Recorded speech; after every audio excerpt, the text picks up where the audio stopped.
Hello, fellow foodies, and welcome back. This is Dr. Cassandra Quave, and you're listening to Foodie Pharmacology, the science podcast for the food curious. Well, today we have a very special treat. I was able to get in touch with one of our favorite guests, Susan Aikens, who is dialing in from the remote wilds of Alaska. If you recall her prior episode, she was telling us about her life at Kavik River Camp in Alaska. She's a star on Life Below Zero, and she has a brand new book, fantastic book, North of Ordinary, that we're going to be covering today on this show. So, Sue, thanks so much for coming back and speaking with us, and welcome to the show.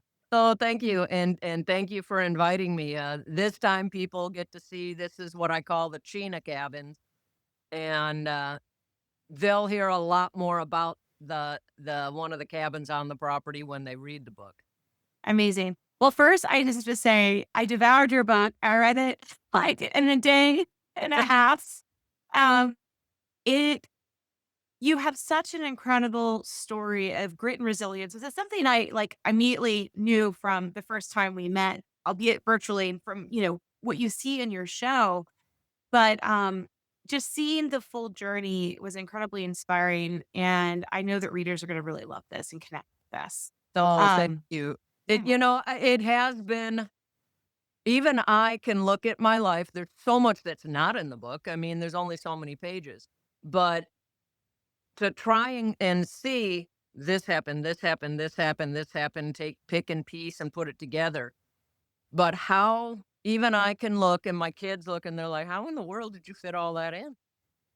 And I have no idea, but I don't drag the past to crowd in my present. Yeah, yeah. No, absolutely. I mean, that definitely comes across. And, I've often thought, what makes such a strong person as an adult? And a lot of times it comes down to really learning things the hard way in childhood and having to really stand up for yourself. I mean, and you step for yourself in incredible ways. Do you want to take us to that moment when, you actually were first walking toward the place where you're sitting now? Um, well, to kind of preface, how does somebody go from cookie cutter personality Mhm. um to gingerbread man? Um, part I don't believe we're going to be judged by the things that happen to us. There are Mhm. so many people that get stuck in but look what happened to me. Um, and it's not what happens to you that you get judged by and you build character from. It's how you react to it. Yeah. And growing up, as you read the book, hi, boom, I'm born. The early 60s, probably every generation can say it. It was a most everybody that I knew, my friends, there was all of us understand the sound of leather going through belt loops. Mhm. Um, my particular family, fairly brutal upbringing. Violence was a big thing. Um, and I don't want to give away everything in the book, Of course not. Yeah. but I was born in Chicago. Um, I had a different father. I don't know who he was. I've never known, and my mother passed away holding on to that nugget. Mm. The gentleman on my birth certificate was the father of some of the other kids in the family. I didn't get to go to the same places all the time. I was sent, and you'll read about it. I was sent to different locations, but all of it, I was sent to North Dakota. I met two gentlemen, Pat White and Wasu Duta, and they were instrumental in incubating my love of nature. Why are the animals so important to me? Learned things about it. Back to Chicago I go, and my mom one night, she and my stepfather were fighting pretty brutally. She walks in the middle of the night, tosses a paper bag at me and said, "Pack one bag, you're moving to Alaska." And the next morning we did. Um, got to Alaska, got to a piece of property. It wasn't too long, and my mother now, I can at this age look back. I don't pick apart her mental state. However, it was obvious she had some kind of a breakdown. But she asked me one day, she's getting ready, going into the car, throwing some things in it, and I'm still out here by the tent, and, she says, "I'm gonna go to town. What would you like?" Now, this is somebody that never bought me a birthday present, Christmas, it just So it's like wasn't a thing. red flag Yeah, for you. Yeah. and that's funny because I use that term now. I go, Mhm. red Yeah. flag." Yeah. But I said, "To come with?" And she said, "No, I just wanna get you something special." Well, the special was she didn't come back. Um, it took a few days. It's hard for me to recollect how much time passed. Well, I you were wasn't so young. You were like Yeah, you weren't I even a was teenager. You're like a tween when this is yeah, happening. yeah, Yeah. and, I don't know how long I really laid there. I didn't cry. I was ruminating on everything, and here comes this raven that lands. And he's looking at me, and they have their very Poe-esque beaks. They're bluish Yeah. black. Ravens here are 15 inches to 2 feet tall. They're not small. I was much smaller. It actually took me until about 5 years ago to realize I was fun size. I always thought I was huge. And it's like, no, Sue, that's your personality, not your size. You're a little fun size. But this bird was making noises, talking to me and moving his eye like this sideways. And I finally just said, "Go ahead and do it. Do it. Take my eyes out. Why not?" And I'm yelling at this thing and he's hopping closer and I'm like, "Do it." Well, he fluffs out his wings and ruffles it. And I'm like, "Oh shit." He's gonna do it. And yeah, and he put his head on my chest and his wings around me and hugged me. And I was able to cry and let it go. Um, but that raven, I had just seen a cartoon as a kid in Chicago, and it was, and this will be my friend, and I will call him George. So that's what I called him. I called him George. He let me pet him. He stayed with me. He brought me things. And then he was hopping off. He'd come and pull my pet, like hopping off, and it was time to go. Hmm. This area is a whole lot different. The Chena cabin I'm on has this place that I'm going to talk about next on it. I followed the raven. The raven showed me different things. Ravens will eat anything, and sometimes they'll eat a carrion, bad ones. Yeah. Yeah. As a kid, I learned my lesson a few times on things. Okay, that's for the bird. Yes. But other things were good. He led me to a cabin. The roof was all faulty and falling in. But there was enough space. It was the first place that I felt safe. Mm. The bird George showed me where berries were, um, different things close to where the cabin is. There's a river, so there's fresh water. Um, and that's what I now in my older life. That cabin saved my life. Yeah. I tried to buy it one other time as an adult, but I was unable to. Just couldn't financially swing it. And then 10 years ago, maybe 12 years ago, I bought it. It came up for sale again and I wasn't going to let it go. And that's on the show where I mean I already had it, but then it was like I'm going to go fix up the cabin. It saved my life. That bird George, the first George stayed with me off and on for 17 years. Wow. Uh, And when he died, and this is true even now, when one dies, within 2 days, I've got another one. Wow. When I went to California for, some of the for your considerations for the Emmys for the show, on my balcony, here comes, of the Corvid family. The blackbirds are lining up on my porch. Um, You're like Cinderella. You can talk to them yeah, all. the animals. I'm going Yeah. so many things. I think in pictures, so I'm seeing all these pictures. I don't mean to look like, Stevie Wonder looking off in the distance, Yeah. but animals have always been there for me when Yeah. humans weren't. My family, we weren't really a huggy bunch. There was, and what do I mean when I say that? Um, yeah, it's not. You couldn't go up and, put your little arms up and get a great big old hug or give a kiss and say, "I love you," you know? Oh, it, just wasn't. Um, but as the way that I think I assess a situation and how can I turn it to what I need? If it's something that I deem important that I have to have, how do I do that? Well, we had one of the only television sets in the area.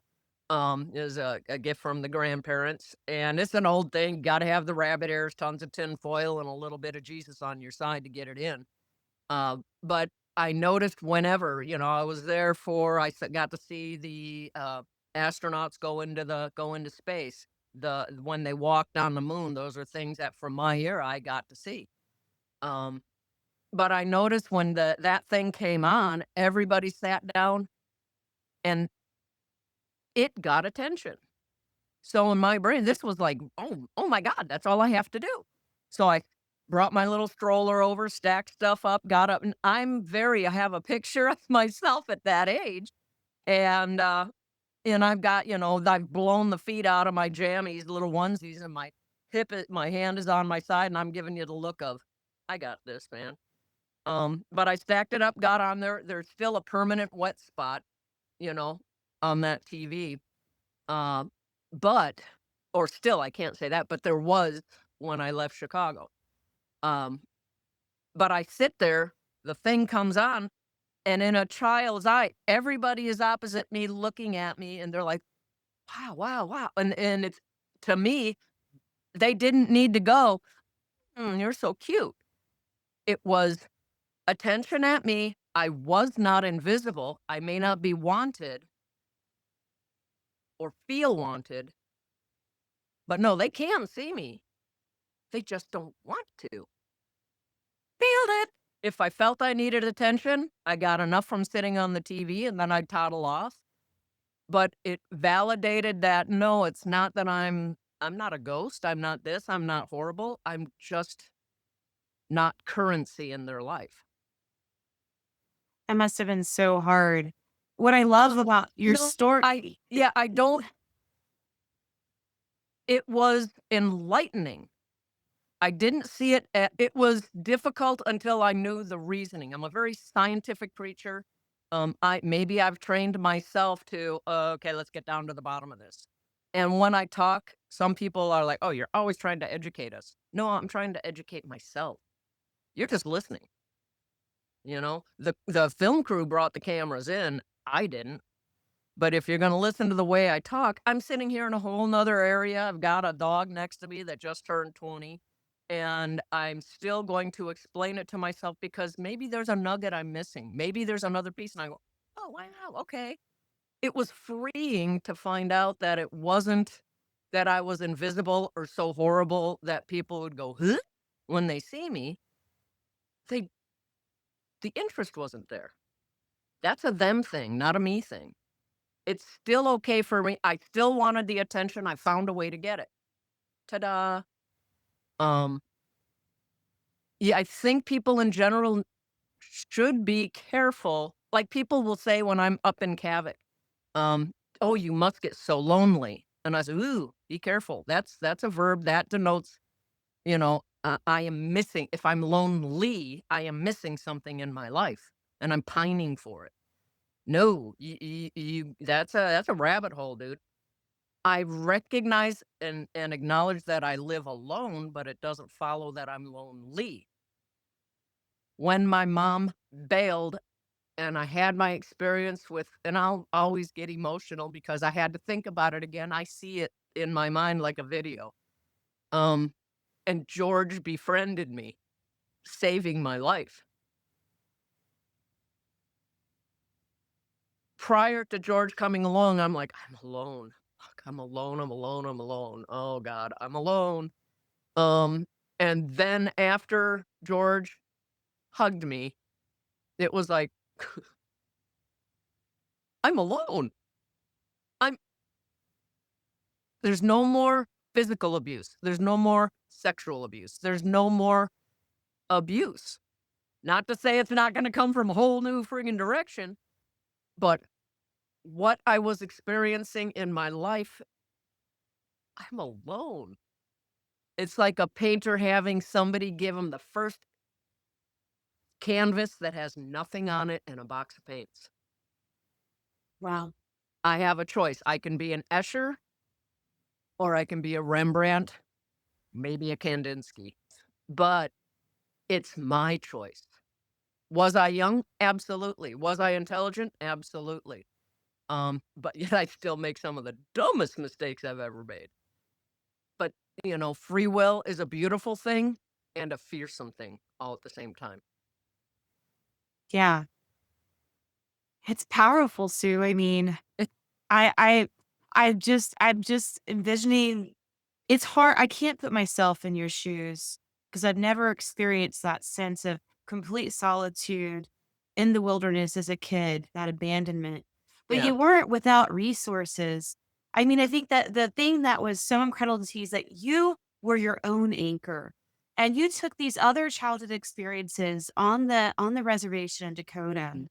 Yeah. You asked questions of strangers, you made friends, and you really learned to communicate with animals and learned about wild resources, food Yes. that the land Yeah. gives. Tell us more about that and kind of how that helped you feel empowered when you found yourself in this moment with George, with this bird. Like, how did that kind of bring you to that moment? When George hugged me, um, and he didn't just leave. It wasn't like I was flying through. You looked really fucking horrible. Figured I'd just give you a tap on the shoulder. Good girl, and hike off. Laters. It felt just like when they read about my time in North Dakota. At first, it's like, oh my god, I'm being bailed on. Um, but maybe it's a real hippie way to look at it now that I'm older and probably an old hippie. But life life sets you up and gives you all these opportunities to learn. And it's again, it's not what's happening to us, it's how we react to it. Um, I I have always been I ask questions, I see things, I think a little bit differently. Um, I'm sure if anybody I I always attended the, special kids room. Now, when I was growing up, you could be a savant or you could be drooling, and you went to the same class. And one of the things I can say I noticed is even the ones that was kind of a rough way to say it, drooling, but you know what I mean. People see it as you're not in the box, you're out of the box, get to the special room. But so many, almost every single child that I met, yes, they thought a little differently, even from me. We didn't there was no such thing, autistic, on a scale. There wasn't a scale. You either did it like everybody else or off you were to the room. And it didn't make it bad. I knew I was intelligent, but I had a very scientific mind. How does this work? How does that work? How does this work? Occasionally, like at home, you get biffed. Um, no is a viable answer. It's only 2 letters long, but no is no. It's a complete sentence. Just because I ask people, how does this work? I don't understand. What is that?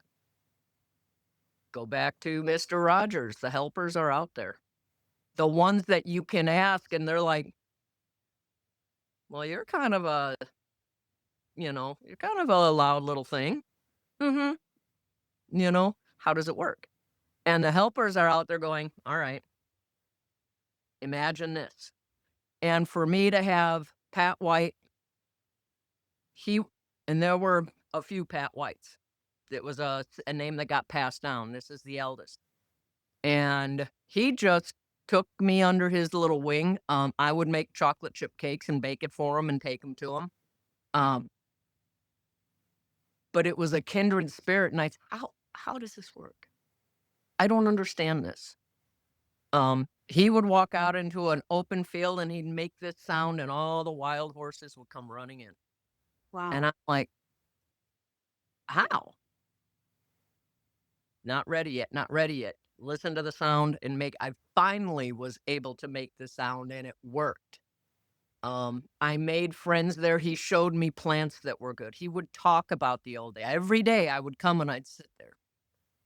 and it really, really shaped me. I felt, again, very accepted, and he told me, he says, "Susie, you're gonna have a pretty hard life. You better be ready for it. Um, know what to eat, know what to make, know when to clam it. If you don't, know when to run." Um,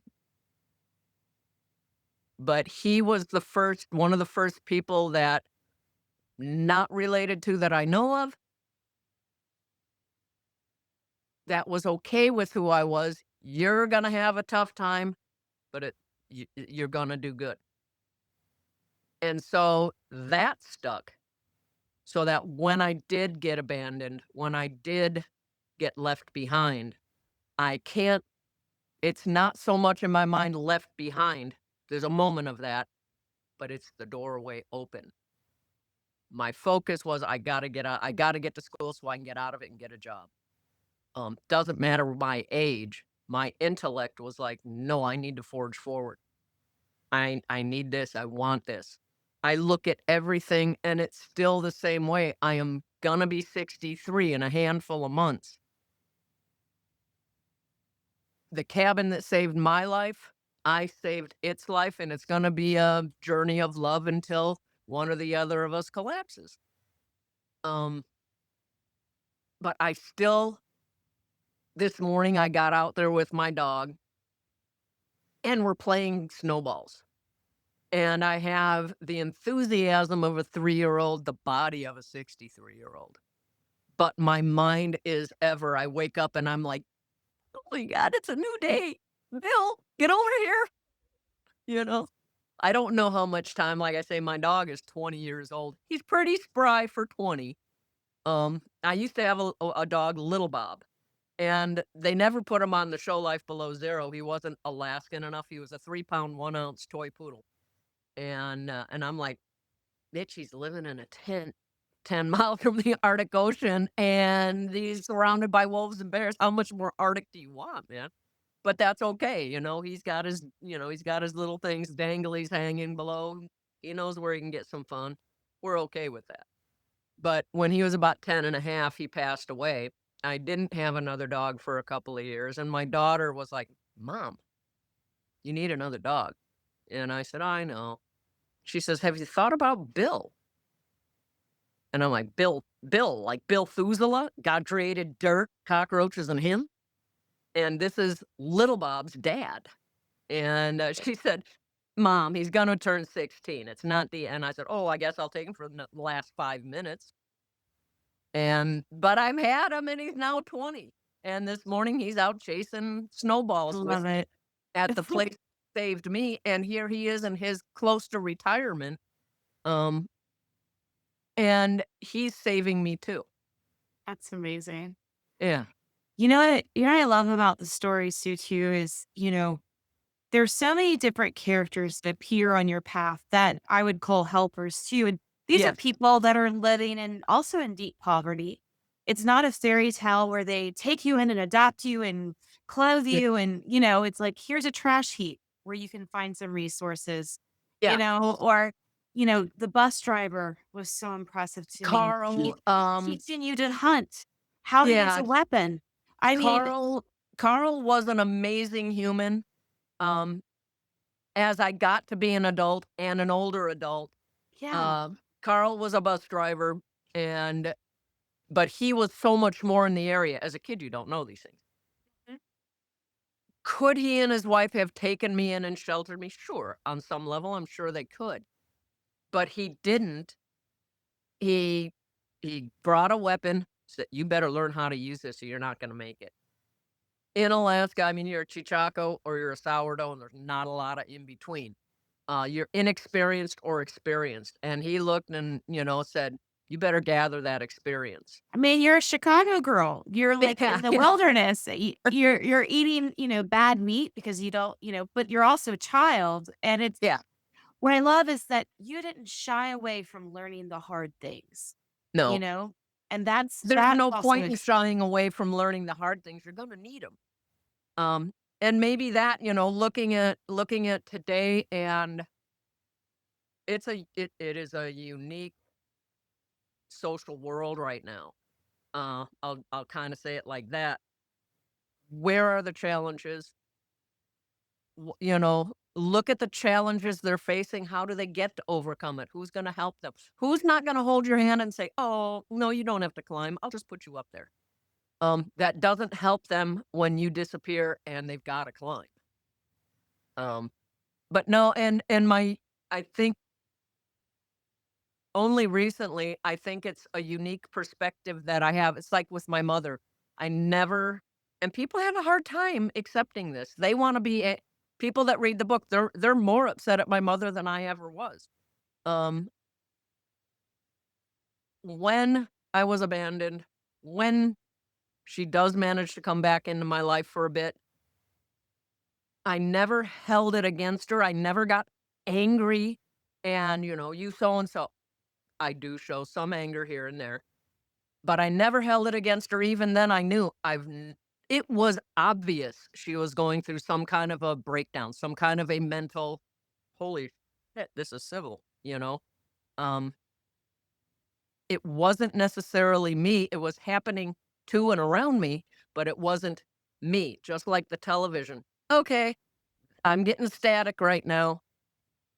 My mother passed away this year, and she became nonverbal at the hospital. One of my other sisters, I called her video call and I said, my mom was no longer verbal. She could hear, she could see, but she couldn't talk anymore. And I had them, I said, turn it so mom can see me. And they're like, are you? And I said, turn it so mom can see me. And I looked at her and I said, hey, mom, I hear, I understand that you can't speak right now. So I'm gonna tell you. And I went into this talk with her and I said, of all the things that happened, I don't hold any angst against you. I don't know. I am now old enough to know that things happen to us and our reactions will shape our personalities. Um, I don't know what happened to you that made you do what you did and believe how you believed. And the level of violence was pretty impressive. I said, but I also see you and I see the other things you did that were good. You are one of the most intelligent women I've ever met, one of the most violent too, but I see you. You weren't invisible to me. I do love you. Don't want to go through all that again, but I do love you. It's That not that's what you healing for did. you. Yeah. Yeah, and she was trying to mouth words and I said, I see you trying. And today I'm going to choose that you are telling me without being able to use words, God damn, Sue, you're pretty fucking awesome. You turned out Yes. just how you needed to turn out. And I love you. I love you too, mom. You know, fist bump. And she actually smiled. And I said, I can't be mad at you. If we change, if I go back and could change anything, somebody else said, what would you change? I said, not a damn thing. It took every single reaction to put me who I am today. And I wake up every day so excited, looking for my marbles, gonna go have fun. I like who I am. I don't always like when I get bummed out or something else, but that's an adjustment in my attitude. I like who I am. If I change one thing, it's not gonna be the same. I love that. Well, that message of hope and resilience is something I think so many people that have felt abandoned or have been abused, that's something that so many people can learn from that lesson. It's about how you react, Yeah. how in the end, you're in power. You And know? it's not Yeah. easy. It's not always easy to No. sit back, analyze. If you can't do it instantly, I have Of taught course. myself to do it on the fly, then disengage. Just Mhm. because you're invited to an argument doesn't mean you have to attend. Shove it back, go, think about it, and go, hey, That's on them, man. I was having a groovy day until that happened. Laters and hit the block button. Yeah. You don't just because somebody wants to argue doesn't mean you have to. Just because somebody tells you you're too fat, your hair's too gray, what the fuck is up with that haircut? Um, turn them off. You are enough every day, and every day starts brand new with no mistakes in it yet. That's a hell of a place to start. Oh, it's an amazing place to start. I mean, there's a line in the book where you talk about, how do you how do you deal with the or how do you eat an elephant? I think is the phrase, like one Yeah, bite at a how do time. you eat an elephant? One bite at a time, you I know? mean, I love that. It's like all of us are faced with these what seem like insurmountable challenges at times in our life. And I gotta keep reflecting that. How am I gonna eat this elephant Yeah. one bite at a time? What's funny before we started recording, you were talking about, you're kind of the mini size candy bar. You're not the king size, but you're huge in spirit. And I am just thinking about, you went and lived in a place that is hundreds of miles away from other people. Yeah. And you're doing mechanic work and you're out there fixing stuff and dealing with grizzly bears and wolves and loving it. I mean, and just, To be clear, figuring it I out. didn't love every Well, experience with not all the every animals, experience. Yes, but yes. you know But what? Even the big, which, I'll let people yes, absorb that bear. I was attacked by a grizzly bear, and terrifying story. it was and there's more to it. In the audio book that I did, um, I add a nugget in there that's not in the written version. Uh, when I'm like the long and short of it, I don't wanna take away the experience of reading it from people. Um, after the initial attack from the bear, put the hips back in the socket, sewed up my arm, my head, tried to reach somebody for help, couldn't do it. Uh, put the gun belts on to try and keep the hips in place, had to go out, find the bear and get rid of it, end its life basically, or it was gonna I wasn't walking for very much longer. When I get back, I take care of all my business. I get back, I'm dragging myself back to the dining hall, and I'm laying there, and I lay there for 10 days. I can hear planes going over, checking in on me, can't understand, although it's foggy. So they, first they just think, "Oh, I can see the equipment's out, you must be busy. Sorry, talk to you on my next round." And then it's like, "God damn, it's so foggy down there, Sue." Well, I'm just passing over, flying high, going south. Um, after 10 days, the pilot saw that, hey, the shop doors are just doing this. The reason I was at the river, the pump is now drugged way down. But in the interim, I couldn't move to go to the bathroom. It just happened. Everything I couldn't move. But what is lurking, there's another animal chewing on the skull of something else right outside the building and then slamming into it. I didn't know, is this the point? Is it gonna I know they hunt by scent. I know I smell like an outhouse. Is this it? And it wasn't, but that was a hard one. And you can see just even remembering it, it's difficult. But that part isn't in the book. You gotta get the audiobook for that You gotta get the audiobook. Oh my one. god. So, Um, like, it's wild. I grew up in kind of the swamplands of South Florida, where I was raised on stories of what to do if you're caught by a gator, if they take you mhm, to the death roll. And you're always taught just to kind of be limp and like wait till they kind of stuff you under a log and then get the hell out of there as soon as you can once that yeah, happens. If you're still, you're underwater, if you're to make it viable, that yep. far, if you're caught in that death roll. And I've always questioned, could I actually just roll with it? Like, it's like an impossible task You 'cause you're don't know until you until are faced with it, you really don't know. Um, I've always I have more affinity with the animals. They are instinctual. People theoretically are rational. Um, so we think about things. They are instinct. So if they're ignoring me, it didn't feel super personal, but I needed to know their patterns so I could understand them. I like to understand things. I have a very scientific nature. Uh, Even though that happened to me with this bear, when I came back to camp, I didn't know how I was going to react. I always wanted to be a lighthouse keeper. And in fact, it took me a long time to realize at Kavik, I have been a lighthouse keeper. That is a lighthouse. It saves people. They have food, they have safety, they have medical help. Um, but the bear, people have, well, how do you still, you run around, you hunt bears and all this, you eat, and how do you, when you see another bear charging, how do you deal with that? You must hate all bears after that incident.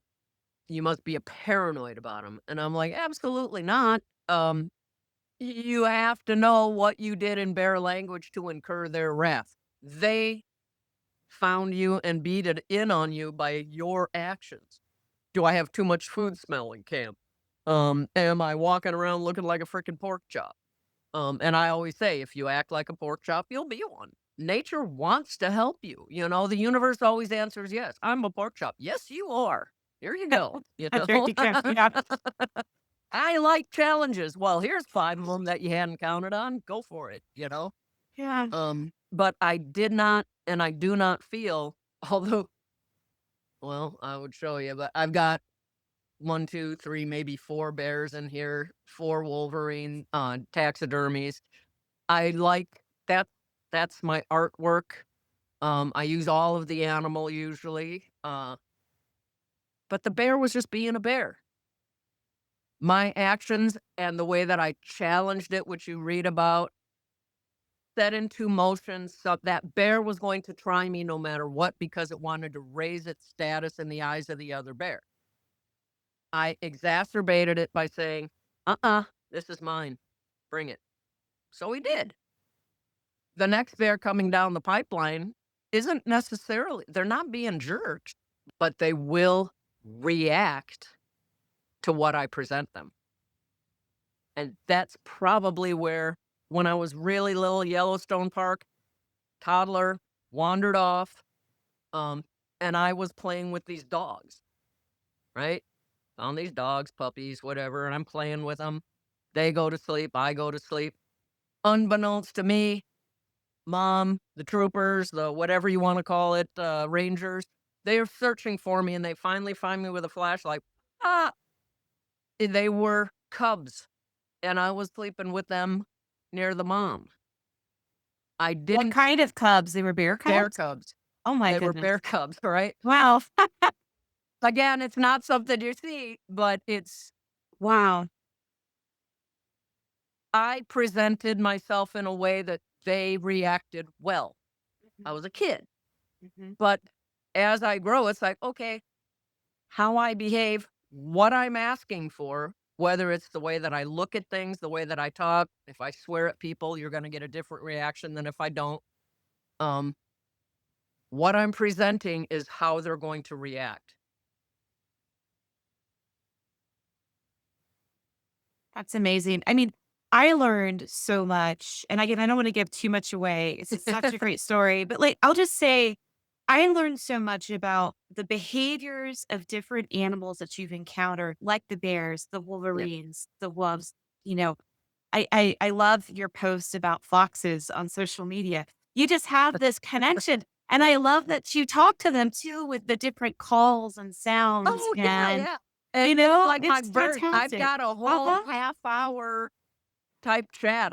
I took a shorter version and put it on, I don't know, Spacecrack or Instacrack, but, it's me and George, somehow, in my estimation, this is my human brain, there is a huge change for me coming up. I'm in the middle of it right now. Not necessarily, it's heartbreaking for me, but it's happening. Um, you'll be the first one to hear. I leave Kavik. Um, our government is changing, I'll leave it at that. I'm in the middle of the oil fields there. That is a huge, big business thing again. Having a mid-60s fat Caucasian woman taking up the largest strip on the eastern side hasn't been popular, and they've made it very difficult. Last year, I had to have a bunch of cysts removed from the head. Had actually from the bear attack, I didn't know in where the bear, you can feel where his teeth went in. Uh, an enzyme got in between in the fracture up here, and it's been festering. So last year, when we fused C3, 4, 5, 6, and 7, they discovered I had a massive infection in between the skull and the gray matter. So they took it out. It went MRSA. Oh man, Sue. It was just a terrible time, and people are like, "Oh my god, you're on that medicine, you're so skinny," and I'm like, "I'm just sick, okay?" But I have to give up. I had to make the determination, it was time. Um, I think I found an amazing fit for it, but George somehow knew. This is George whatever, and there's a George, Georgette, and a little Georgie. The So next generation of the that's, crow. yeah, there's Yes. a and they made for life. So he's landing there, he's yelling at me, he's yelling at he's been yelling at me for a few days, and when they yell at you or they're unhappy, that's a very different sound. So I get out there and I'm talking back to him and I'm like, "Dude, we're having a conversation about this." And he's, you know, he's bitching at me and I'm doing it back and I said, "Ah, he's keyed in. He's keyed in, there's a change in what I'm doing and things are leaving camp." Um, I told him, I said, I love you and you're gonna have to find me again, man." Um, and I said, "You will understand." And he just looked at me and, you know, fluffed out his arms and flew off. But I have it all recorded. And to say it right now, I am not 100% out of Kavik right now, but this is the year it's going to be happening. What happens when I'm out of Kavik? To be honest, I don't know. I have to figure out who I'm gonna be in this new stage. Hmm. Um, I'm no longer my foxes, people, you know, they get up the wall. If you ever leave, those foxes are gonna die. And I'm like, actually, no, they're wild. They may They're not nurse me. pets. Yes, again, this is like the 27th um, set of kits that I've seen. So it's like, yeah, they're gonna be okay. Do they come around and I give them attention? Yes. Be very careful you're not putting human emotions into an instinctual animal. Do they give me some form of affection back? Yes, you can see several times. It's like the one, he comes to my window and I'm like, he's like, and I'm like, are you upset? You know, do you want me to come up? Yeah, I said, did you? And then he goes and he's over there going towards the bushes and pointing. And I'm like, oh, yeah, no, we're not hunting right now. Not happening, dude. Ah. Yeah. But I've had this amazing chapter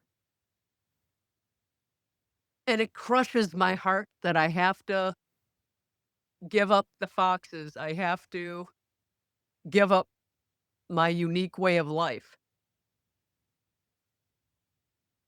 But on the other hand, I have very much less years left to live than I already have lived.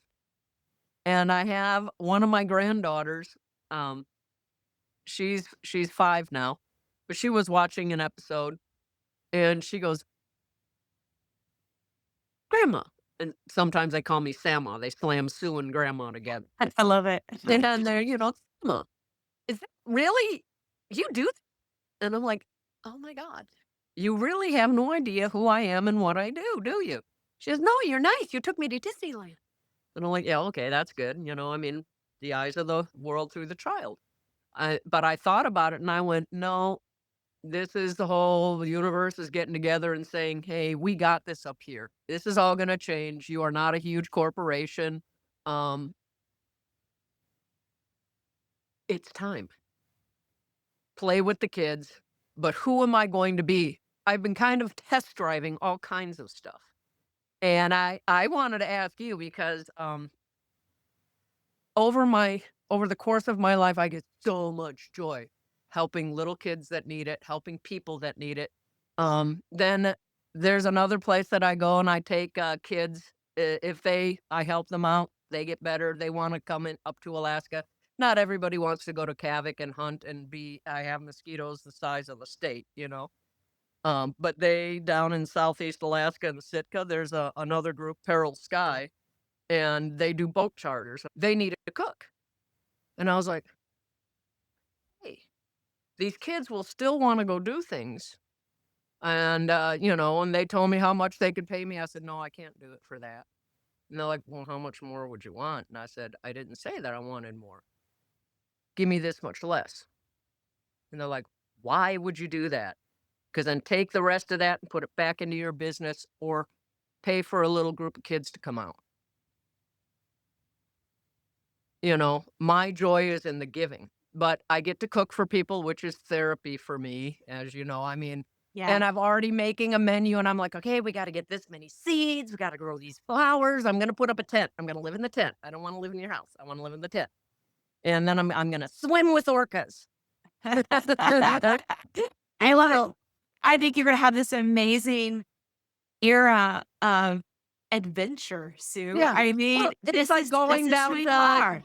I love it. Buenos Aires. I wanted to learn how to tango. How do you learn? You go to where it started. I stayed in Eva Perón's old rooms when she was Eva Duarte, Wow. and in the hotel, and I learned how to tango. I am if I see it, if I can envision it, I my brain gets this video roll going. It's like, oh my gosh, you could overcome. You're afraid of this. You're afraid of that. Um, Maybe fear is the wrong word. I'm not comfortable with some things. Mhm. Snakes, no, pure terror. But, Interesting. But yeah. everything else is good. But what what an amazing life if you keep yourself receptive enough to get even more adventures. I don't know, I've said it before, I've looked all over my arms and body, and I know I have an expiration date. We all do. There's not one of us that gets out of this gig alive. But I don't know what the expiration date is. I do know that how do I really know my home, the one that I'm never gonna wanna leave again if I don't go and test it? So, yeah, you'll see me on a cattle ranch here and there. Um, Although I'm probably more into heeling coos, Scottish cattle than I am the big Brahmins. Um Yeah. Going and cooking and fishing and learning about that lifestyle. Big rainy areas are not my strong suit, but that may be because I haven't done enough cool shit in it yet. Um, and I think hopefully it's a message that comes through in the book. Yes, a lot of things are going to come at you, and the stronger you are, maybe the more and the bigger the challenges are. It's okay to say no, but know that you've chosen that. Um, it is not the challenges you face, it is how you react to it and the grace with which you do it. There's so much I don't know. I speak all these languages. Don't be too surprised if you see me on the Isle of Crete doing something crazy there. I ran with the bulls in Pamplona years ago. Um, did some hang gliding down the Nile. Uh, there's so Went to Mexico for a 10-day vacation, stayed a year and a half, helped open a windsurfing school. Amazing. That's richness of life, those Yeah. experiences. And you know what's so beautiful, Sue, is that you open up a window into these adventures for the people that have come to love you through your show and continue to stay engaged with you in social media. Well, And and now I with this didn't book, hold I didn't it's hold great. back. Mhm. I don't feel I didn't tell every story of my life. That'd be like Of course. Yeah. but there are people that I met, people that I had relationships with, um, absolutely inappropriate. I didn't hold back from telling the story. Doesn't mean I still don't love these people, but my reaction was wise enough to know it wasn't the right choice. Mhm. You break your own heart occasionally, but sometimes you have to. Yeah. Wow. Well, this has been amazing. I could talk to you for hours, Sue. I mean, gosh, I know I say this every time I meet you. It's like, oh my gosh, we have to do an adventure together. Maybe it'll be chasing around Highland Poo and Oh, having that would be whiskey so fun. around a Now fire. tell I don't tell know. me about tell me about your cattle experience. What's going on with that? Well, actually, I also know Temple, and I called her up. I said, Temple, I don't know what I'm doing. Can you help? And she was really gracious and came on the show actually too and Oh, how and wonderful. and and told I mean, she really I see so many similarities in your abilities to think and understand, think like what an animal might think or behave like. Yeah. That is such a unique skill. I think that's so underappreciated in the world. And she gave me some great advice, and I'm still learning. I've been like you've had many helpers in your life. I mean, Yeah. I've had some helpers that kind of, and I'm very humble. I'm like, I don't know what I'm doing, guys. I Yes. may be the big professor, like, oh, you're the Yeah. city professor now. I'm like, listen, I need help. I don't know how to worm this animal. How do I get him to go into the chute? you Yeah. know? Yeah. And so it's a learning experience, but it's also just beautiful, scary. But once you get over that fear of the unknown and just try, it's just an amazing experience. And I think we share that sense of wanderlust and just desire for that richness of experience because I want to see the world. I want to go hang gliding as well or like Yeah. do these things, Yeah. It's just I yeah. think that would be a new amazing story to tell is, it's kind of like where in the world is Sue? Yes. You know? It's like Carmen Um, Sandiego. Where is yeah, she? Sue in Well, San she's Diego, she's dancing the tango in Buenos Aires. Yeah, where I love if it. you wanna learn to waltz, go to Vienna, Oh you my know? gosh. Um, Yeah. the world is such a big place. Do I even believe for an instant I'm gonna have enough time to see and do everything? Absolutely not. So if there's reincarnation, look for the rock that looked like me. I'm gonna look for George because I think that's Yeah, how you'll come back yeah, 100%. yeah. Well, thanks so much, Sue, for coming on the show. Where can I send people? I know you're going to have pre-orders coming out very soon. We've got the link here on the site. If you Okay. guys are watching our YouTube video of this, you can also head over to our show notes at foodiepharmacology.com. Coming out this spring, an Yes. amazing book. I mean, you guys have got to buy this. You got to read it. Sue, you're going to walk away inspired and ready to tackle the world. Yes. All right. Well, thank you so much for inviting me. Thanks so much, Sue. All Okay. right. You've been listening to Foodie Pharmacology, the science podcast for the food curious. You can find us at foodiepharmacology.com. You can also find us on any of your podcast streaming services. You can find the video version of this at our YouTube channel at Teach Up No Botany. And if you'd like to support the show, head over to our site, buy me a coffee. That's what helps us with production costs. We are now in season 8 and continuing to bring on amazing guests, including just incredible guests like Sue. We're so fortunate to have such a great community around the show. Thanks so much for listening. Thanks to our producers, to Rob Cohen and Christine Roth, for making this show possible. And thanks to you, our readers, our listeners and readers that are coming to enjoy our show each season. Thanks so much for listening. Stay healthy out there, and I'll see you next time.